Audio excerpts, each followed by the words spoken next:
What was it like to be at school with Kieran?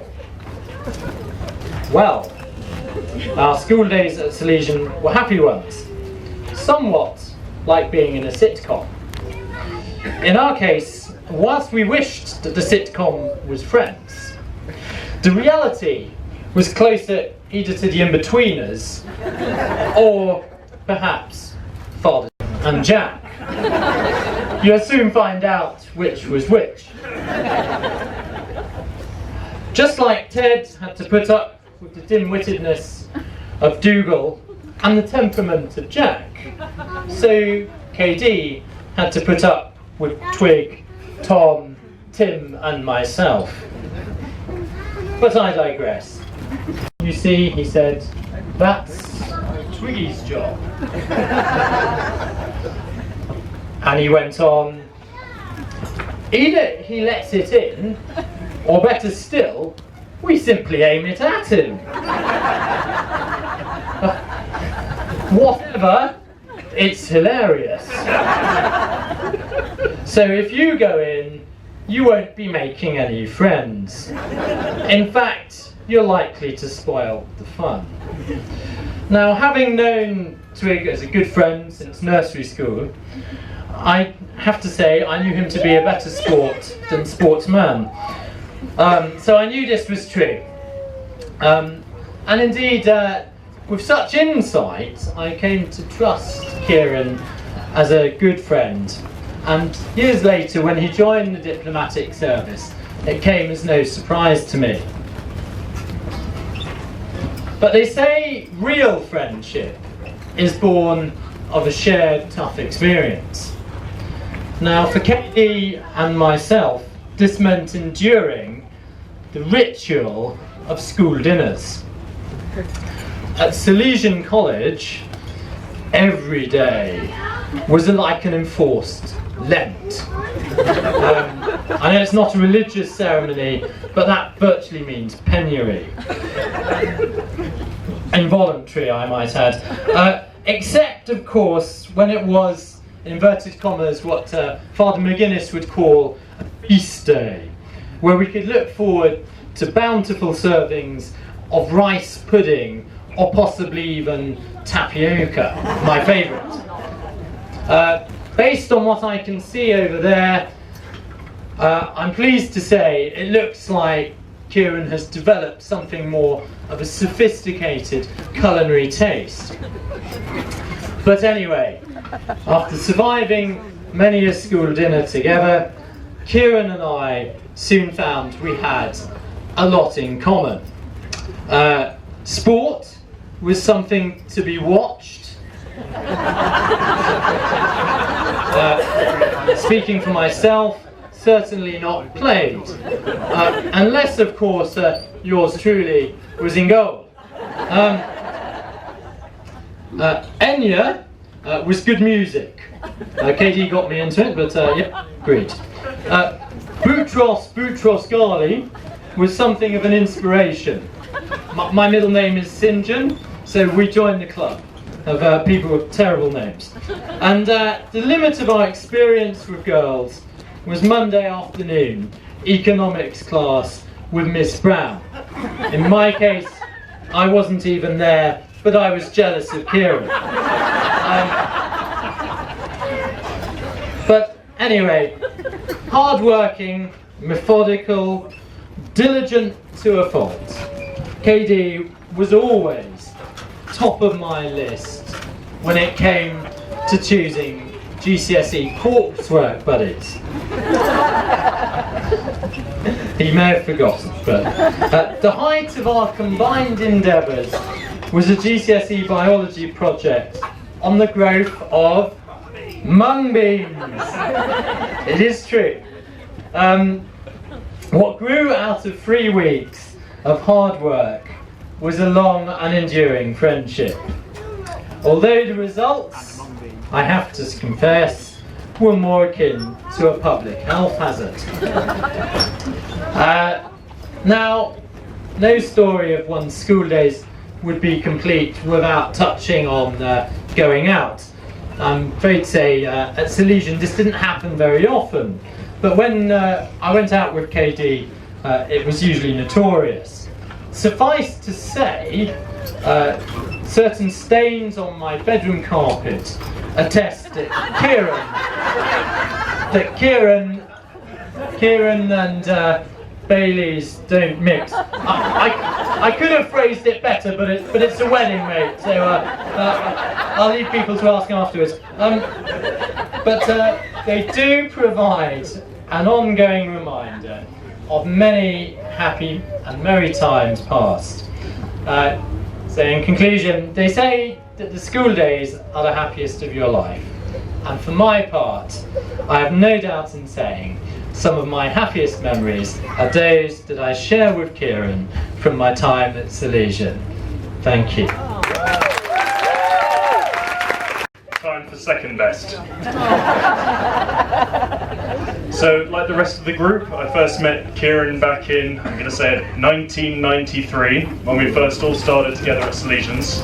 However, in my case, it wasn't until a few years later, when all the forms got jumbled up for GCSE, that I found Kieran and I to be on the same wavelength on a lot of subjects. Namely, both avid and interested in history, and not interested at all in pretty much every other subject on the curriculum, but yeah, got us through. At that stage, as we were sort of going 14, 15, 16, it became quite rapidly evident that Kieran was moving towards the centre of the social core of the group, and in fact was the man who introduced us to several beloved, lamented late venues such as Quarantine, the Tumbledown Dick, and still going, The Adge. However, it was when he then went on to Farnborough Sixth Form that we then had a slight tangent and instead started doing things that only really seemed like a good idea to a group of latter stage teenagers, namely going to Jack's for foam parties and, at Kieran's insistence, a neon rave or neon lightstick rave party.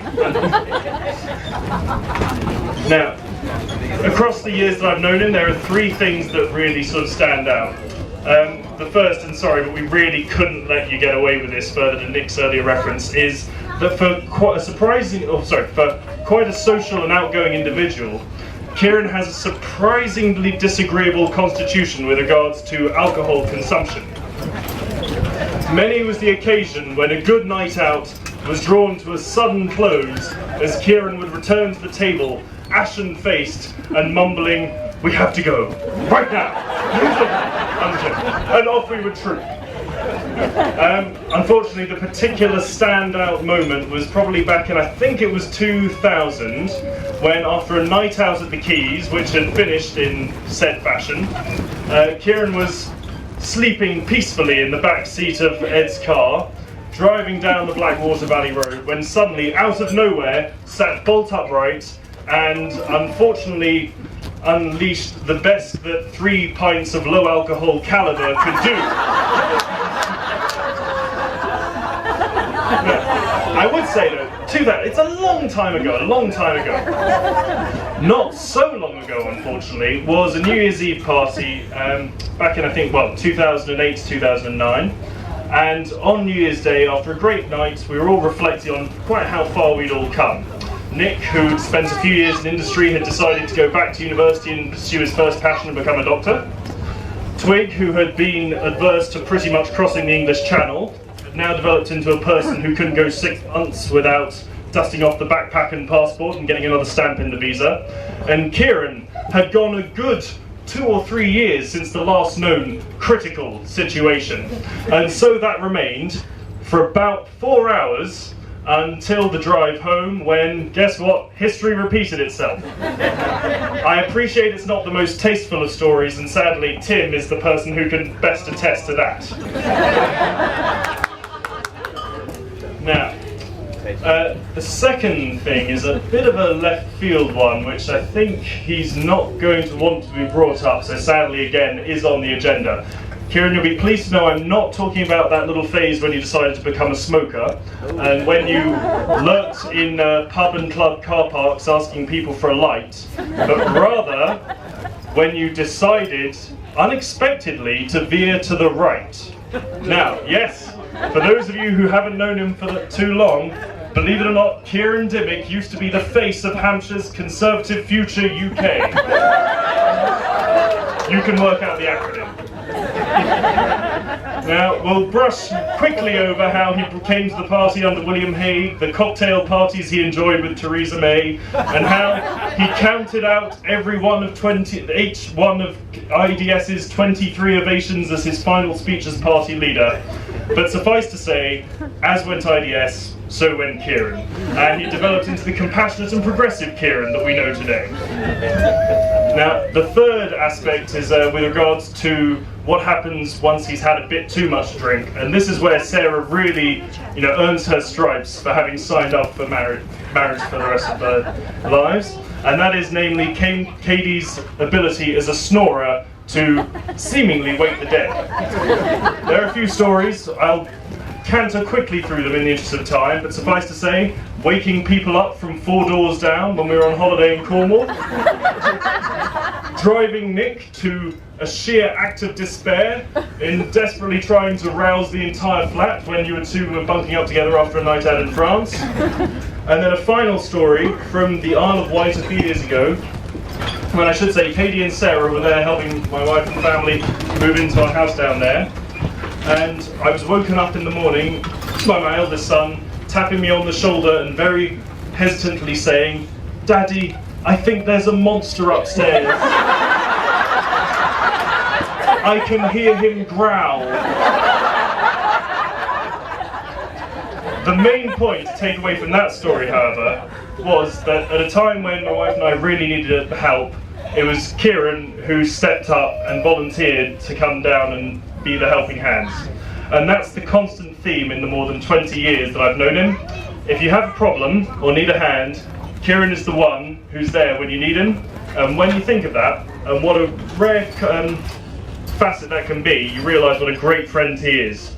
And that's why I've been honoured to stand up here and say a few words to him today. Sarah, you're a lucky person to be marrying such a wonderful guy. Kieran, how did you do it?